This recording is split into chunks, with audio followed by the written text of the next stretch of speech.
តោះមកដឹងស្ថានភាពរបស់កាប៊ីខ្សែបញ្ជូនរបស់ប្រខណ្ឌលេខស្វែងរៀងទាំងអស់គ្នា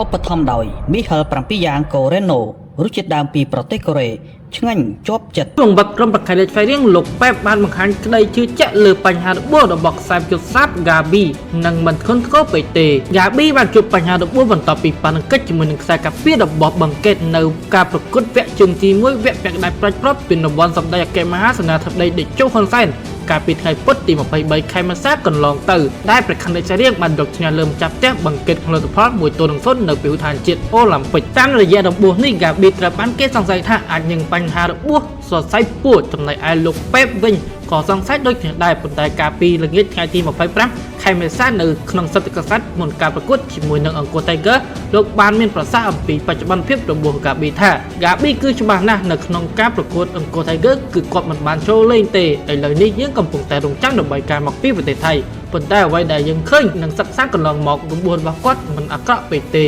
អញ្ចឹងសង្ឃឹមថាប្រកួតក្រោយទៀតគាត់នឹងបានចូលរួមវិញស្ថានភាពរបួសរំអិតរបស់ហ្គាប៊ីគឺកំពុងតែរងចាំដើម្បីការមកពីប្រទេសថៃឥឡូវគាត់កំពុងតែស្ដាប់ព្យាបាលនៅទីនោះយ៉ាងណាក៏ដោយចំពោះការរបួសនេះក៏បានផ្ដល់ក្តីព្រួយបារម្ភដល់ក្រុមផងដែរដោយសារនៅថ្ងៃទី10ខែឧសភាខាងមុខនេះពួកគេនឹងត្រូវមានភារកិច្ចធំមួយត្រូវជួប SK អាកាដាទៅពីឧទ្យានជាតិមរតកតេជោផ្នែកប្រាប់ពីរង្វាន់ AFC Challenge League តើបងប្អូនយល់យ៉ាងណាដែរអរគុណសម្រាប់ការអានទស្សនាជួបគ្នានៅវីដេអូក្រោយ